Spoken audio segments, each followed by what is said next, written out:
Hare Krishna, dear devotees and friends. Welcome again to our channel. Today we have the great honor to have here Bhakti Ananda Tirtha Maharaj. Hare Krishna Maharaj. Hare Krishna. Welcome. Bhakti Ananda Tirtha Maharaj now is a guest in Bulgaria, preaching. He is practicing Krishna consciousness from more than 30 years. He is sannyasi like from 10 years. And he is originally from Croatia. And the topic today is how he came to Krishna consciousness. So we will be very happy to hear your story, Maharaj. I'm sure it will be very interesting and inspiring for us. Well, I guess it's a good question. I think the first interesting thing to think about is when you say join Hare Krishna or became a Hare Krishna or started to practice Krishna consciousness, what does Krishna consciousness refer to? I mean, we have this, generally people have a very concrete concept of what something spiritual is, and they have a tendency to take everything that's abstract about it and make it so concrete that at the end it becomes a very specific tradition with very specific clothing and food and rituals and so on. But in its essence, Krishna consciousness is universal and independent of cultural details. So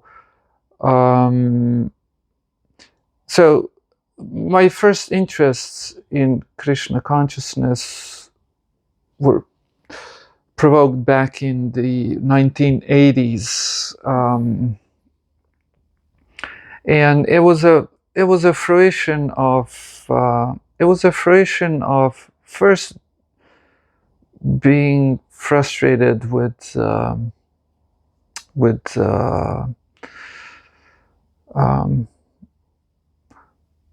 colloquial religion. You know, I remember, I hope I'm not going to embarrass anyone, but I remember meeting a local priest, you know, and having conversations with him, and as a young man being so disappointed. The answers were really poor. I mean, not just poor, but so off that I was angry at the priest. Wow. Well, I mean, you know, in the name of being a person of God, you know, he was stuck on things such as nationality, you know, national identity, national pride. It's like, come on, man. I mean, where's the spiritual science in it, you know? And a very fanatical religious concepts as to what Christianity is and what God is and why should one believe in God. For example, in tradition of Vaishnavism, which we tend to call Hare Krishna tradition, the question of faith is a rational one, you know, as opposed to this priest who was just constantly emotionally threatening, you know. If you don't believe in Jesus, you're a demon. All right, but belief doesn't work like that, you know. Belief has to rest on some evidence, on some quality thought, some proof, some experience, you know. And that's what builds faith, not, you know, emotionally threatening, morally threatening. You're a bad person if you don't believe in Jesus. You're going to go to hell. It's like, okay, you're threatening, but what you're saying is just, it's empty words, you know. And even if you're reading them in a book, why, you know, the book should also make some sense. And so I lost, not only because of the priest, but also because of my parents. I mean, their concept of religion was really very poor, And so what they presented as religion was offensive to my intellect, Wow. I mean, to anybody's intellect, it was really stupid, to be blunt about it. And so, yeah, I guess I became an atheist at that time, but I have to say, atheism didn't make much more sense either. I mean, now when I look at it, there's something like honest atheism when the person just says, I don't know, like that. And that's honest, that's okay. But militant atheism that just claims there is no God, instead of saying, I don't know, or which would be way more honest. Because to say, most of the modern atheists are physicalists.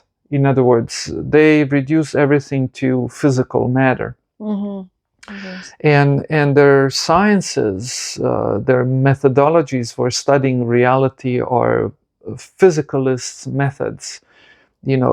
Physics, biology, chemistry, math. And you cannot be seeking God by these means. It's ridiculous. So to make a religious claim from the point of view of a physicalist is just dishonest. It's like taking a thermometer or taking a measuring stick and going out to measure temperatures. Like it's just it's a wrong, makes no sense. It's a wrong tool. Then you come back and you say there is no temperatures outside. Because you cannot measure, Yeah, and so those claims are just not good. And but at that time, I probably because of my frustration with first religious experiences, I gravitated towards more of Asian concepts of religion. What age were you that time? I was teenager, 14, 15. Yeah. Okay. And gravitated towards Asian religious concepts, spiritual concepts, because they were impersonal. It was more like forces at work, and I felt like they were dispassionately looking at life without threatening you, manipulating you with these moral, unsubstantiated moral claims that you're a bad person if you don't believe in God. So that was very interesting, and that led me to India. And what's interesting, as I came to India, I made a full circle by discovering Srila Prabhupada's books, because Srila Prabhupada speaks of God as a person. And that brought me back to the beginning, where I started, but where I was thinking of God, not just merely of forces and energies, but I was thinking of God, of soul, and but this time these ideas were substantiated by good reason, good logic, good thinking, and so that made a lot of sense, and so I felt quite happy to have completed a circle and just returned to where I started from, but this time I had good foundation, yes. Good answers. Good answers, yeah. And I don't want to say that. Some people may be disappointed with me for saying this, but anyhow, I can't help these fanatics. But there's still questions to be answered for me, by religion and Krishna consciousness. But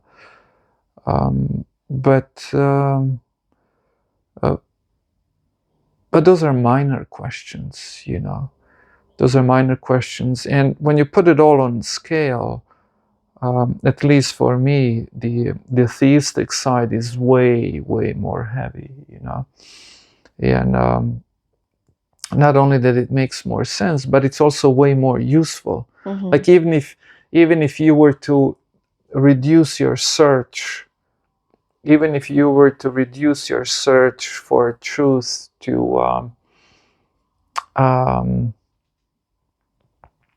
even if you were to reduce it to to a mere desire for pleasure and comfort, you know, you still do way better with religion than non-religion. Okay. Yeah, because your life has a purpose. Your life has a value from a theistic point of view, and from atheistic point of view, you're just a pile of chemicals. You know, you're just a pile of matter that doesn't matter, that has no value, and you're just hallucinating that there is value to your life or anybody else's life. It's just matter. There's no other dimension to it, you know. But the fact is, no one feels like that, and no one behaves like that. No one acts like that, and you know, primary things that that interest us in life, things that we give most value, are not physical. They're metaphysical. You know, beauty, justice, honesty, love. These are all metaphysical things. You know. So, you know, strictly speaking, to be a materialist, because materialist is a person who thinks there's only matter in existence, you know. And atheism doesn't have to be materialism, but most often it is. Most often just strips reality down to material particles, and that's just the bad news, you know. Like, why should you? I mean, there's no reason to live or not to live, you know, from that point of view. Yes. And yet, when someone wants to commit a suicide, everyone goes crazy, whoa, which indicates that we do value life, you know. Yes. And we think if someone does not value life, that such a person is not in a healthy condition, that such person needs to be helped, and so on. So, yeah, religion, spiritual domain makes way more sense. And it's even if we were to reduce the search for reality down to search for pleasure, it's still a better answer, you know, like that. So yeah, I mean, I had a good culture of reading, so I was reading all kinds of things, and I think I was 14 or 15 when I got Srimad Bhagavatam set, translated and commented by Like Prabhupada. on the street? Like... No, it was, I was with a group of young men and women, and we were partying all night. And we woke up in the morning in the apartment of this girl, and I saw the whole set on a shelf. By this time, I already knew about the books, and I read bits and pieces of a few Prabhupada's books, and so I knew I wanted that. I really wanted it, and I talked her into giving me that set. And Nice. when she gave me the set, I took it and I ran out of the apartment, and I hitchhiked home, which was different city, you know, like this huge amount of books, and no one wanted to stop, so I would hide them in the bush, you know. Hitchhike, and when the person stopped, then I would take all the books and I threw them into the car, and I jumped into the car. Nice. Like that. Yeah, and that was I had this synthesizing experience by reading Prabhupada's books. You know, synthesis is a phenomenon of putting things together, to synthesize, put things harmoniously together. And so, yeah, stuff I was reading had this synthesizing effect on me, in the sense that it would harmoniously put together my experiences, previous thoughts, knowledge and ignorance, and put it all together like nothing before, you know, in a cohesive picture, and that was disarming, you know. Like when that happens to you, just you're conquered, you know. And Yeah, that's beautiful. yeah, and I don't want to say I was you know, I was the smartest guy in the universe. I was still a stupid kid, you know. And many of the decisions were largely emotionally based like this, but there was also some good reason to it, to my decision making processes. And one emotional experience I had by reading Prabhupada's books is uh, um, in the Srimad Bhagavatam, there's description of colonies of sages, you know, people who lived in a civilization that had these colonies of sages who lived in the jungles and forests, and they lived super minimally, you know. And the society took pride in these people, and their motto was to live simply, you know, simple living, high thinking, and they just lived by collecting fruits and roots, and beg around a little bit. Of course, nowadays we live in a civilization where begging is considered, you know, almost uncivilized. Yes. But in that culture, the only people who begged were the sages. Yeah, I never think about that. Yeah. And so that was a noble way to make a living. Why? Because people didn't live to eat, you know, they ate to live, and they lived for self-realization, and the idea was sort of to try to minimize the entanglement in the complexity of life, because life can get complex super quickly, you know, and devours all of your time and all of your attention, you know, and you have no time left for anything meaningful, or energy or attention. And so the idea was to minimize your entanglements in the physical existence. You do live, of course, but you minimize your needs. You live super simply, and then you can use your time and energy for very important things like self-realization, good thinking, meditation, things like that. And as I was reading this, I felt, first I felt, oh man, I felt a tremendous sense of freedom. It was like it had my name on it, as they say in English. It called me, you know. And then when I looked around, noticing that we live in times where no such colonies exist, I felt something's wrong with our civilization, you know. And that was a symptom of a disease of the modern civilization, and where the power is perceived in brutal forms of power, you know, like brute force, army, guns, weapons, money, like that. Not in knowledge, not in wisdom, not in the purity of character, you know. And God knows, I mean, if the Vedic knowledge is true and that we are the soul who has had multiple lives before, then maybe that attraction that I felt towards such a simple life was a fruition of many lifetimes of similar contemplation. I don't know. But I felt great deal of attraction. And at the same time, disappointment with the world that I lived in.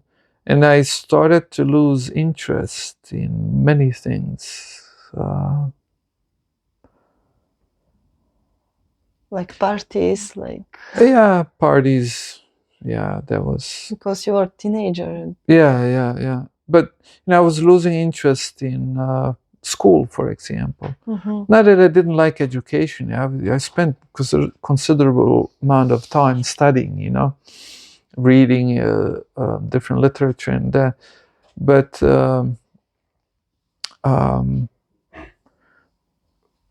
But what school offered at that time, high school, was just so pointless. I mean, I literally perceived the world and the whole civilization as a headless body. You know, like a body that's Yes, athletic, very capable of jumping, leaping, running, I don't know what not, but having no direction, like no head. You know, like head gives direction to the body. You know, head thinks, okay, you know, what should we use our time and energy for? You know, but no, we just use our time and energy as we feel. You know, whatever the urges come. It's literally stupid, and that's how I perceive the whole civilization. And I, as a teenager, you know, when you're a teenager, you're still quite young, and you haven't developed mechanisms of self-defense. You know, when you're exposed to harsh things, the harshness of the world, you don't know how to deal with it. It hits you directly. And so the way it reflected on me was that I was just powerful, losing interest in the whole civilization. Wow. Everything, you know, the school, the job, the work, the Someone may say this is like depression. You don't want to do anything. Yeah, but it wasn't depression. I was super ecstatic. You know, it's not, because you see, it wasn't in Bhagavad Gita. There's that statement, "Sanyasastu mahabaho dukkam aptum ayogataha," that rejecting something without getting something better is a position of pain. You know, so to be disappointed with a bunch of things would be depressing. But I wasn't disappointed just because that was bad, but I was disappointed because I got something way better. And in comparison to that better, the bad thing was really bad. Like, I had no interest in it, you know. So I wasn't depressed. No, I was full of motivation. I knew what to do with my time, and you know, I was looking forward to life, and no, far from depression. It's just that all of that made no sense, you know. But the way it reflected on me was just a terrible loss of interest, terrible disappointment with the whole civilization. And I remember I had an opportunity even to get a house, which is pretty good, you know, for a teenager to get his own house. And all I could think, no, if I get a house, you know, some woman will immediately jump on me, you know, and there'll be kids before you know it, and I'll be working somewhere to pay the bills, and then, you know, I'll be right back into the world that I think makes no sense. And I even rejected that house. I passed the opportunity, and yeah, and then I found out that there are people who live monastic lifestyle, and I was thinking, wow, that's amazing. And so I went to a temple, and when I got there, I was surprised. There was a lot of young men and women, a lot, you know. And what was very interesting is that they're all young. And they lived the life of renunciation, you know. They all lived, you know, simple, frugal lives, but fully motivated lives, you know, with great motives for action, and they wanted to change the world for the better. And I felt just like fish in the water, you know. Of course, we were all young, and with due course of time, you know, some problems arose, you know, managerial and whatnot. But yeah, it was just awesome time. And you joined the temple? Or? Yeah. I told myself I'm gonna just go there for a few days, you know. Then after a few days, I felt, you know, I think I'll stay a few months, and then after a few months, I said I'll stay a few years. Then a few years turned into, I don't have to do the math, but more than 30 years. Yeah. Where was that in Croatia?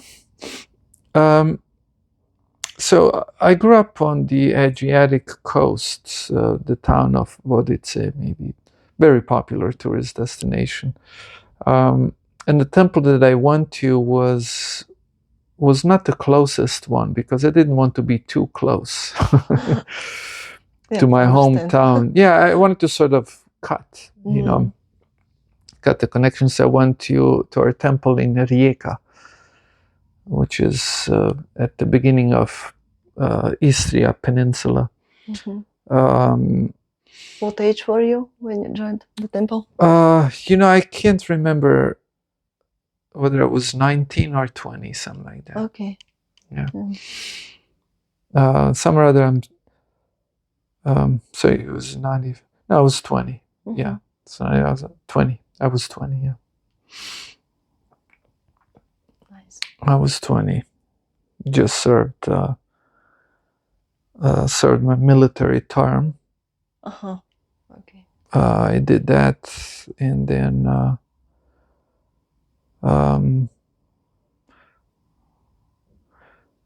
well, I was flapping around for a while, but then my parents were putting pressure to get a job.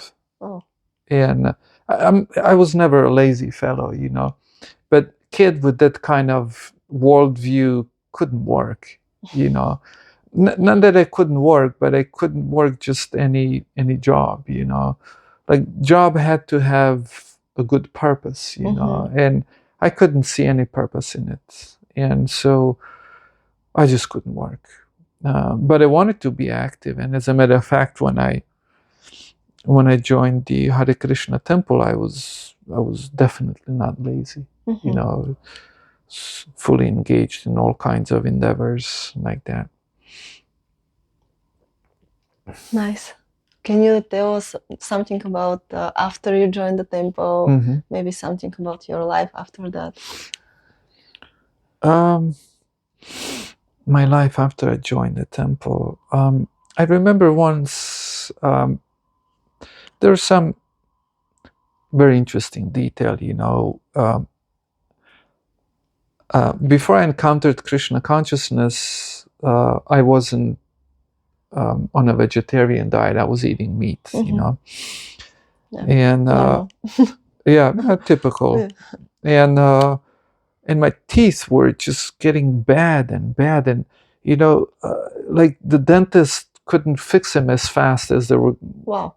Yeah, going bad, and but when I joined the temple and I just changed the diet, I never ever again had a dental issue. Wow. Ever again, Okay. And the only dental issues I had were the issues from before that needed to be wrapped up, fixed and so on. So on one such occasion, I went to a dentist, just to finish something that was damaged before, fix it, and the dentist knew that there were so many of us living at the temple, and she wanted to know whether we ever fought amongst ourselves, and I said, no, we never fight, and then her assistant thought that she was inappropriate by asking that. Like, that's way too personal. Of course they fight. Everyone fights, Don't ask him that question. And she thought that I was just being polite by not wanting to say the truth that we fight. But we really didn't fight. And that was incomprehensible to them because there was a lot of us, We were like 50. I don't know how many of us were in a small house, 50 brahmacharis? No. All together. Yeah. Maybe at times more. I don't know. Okay. I can't remember. There was a lot of us. That's nice. Yeah. And so they knew they lived somewhere close by, and they knew that there were so many of us living together, communal life, and neither of them could conceive that we didn't fight, which is true. We never fought. Eventually, we did. Yeah, takes what's interesting. That's also good realization. It takes more than just a good intention, to make it through life. You have to have some knowledge, and sometimes even pragmatic knowledge, about human nature, human needs, financial reality, and all of that, which we initially all just blissfully ignored. But yeah, it was really blissful times, very, very blissful times. But so yeah, eventually we did have some frictions and fights and like that. But that was also good, we all matured through that and like that. But I don't really want to leave the impression that monastic and communal life is the life of Krishna consciousness. Like, no, Krishna consciousness is a matter of consciousness, of a spiritual divine consciousness. And one can have that consciousness, cultivate that consciousness, and live that consciousness in any kind of setting. That's the beauty of the Bhagavad Gita. I mean, it's spoken in the act of war. I mean, people are about to battle, and Arjuna's hearing Bhagavad Gita from Krishna, So it's a very practical knowledge. In other words, it doesn't matter where you find yourself, in the quiet of a forest or in the middle of Sofia, hectic Sofia. Whether you're a monk or you have family or whatever the situation is, you can cultivate and live Krishna consciousness. So I didn't mean to leave that impression. It's just that for me at that time as a teenager, communal and monastic life was just a perfect solution, and afterwards my parents offered me a bunch of things to quit the Krishna consciousness, or just to go out from the temple? Yeah, they had concerns about my future if I were to live communal life as a monk. They had nothing against Krishna consciousness. Nice. No, they're cultured, fine people. Nice. Fine enough not to be tripping out on cultural differences and things of that nature. But just as parents are, they're very concerned. They just want the best for you, and the best is what they think is the best, like that. And so I remember my grandmother offering me some job, well-paid job, and I refused it. And the next time I visited home, she had even a better job to offer. But they couldn't understand, Very often older people have a difficulty understanding young people, which is bizarre because they were young in one point,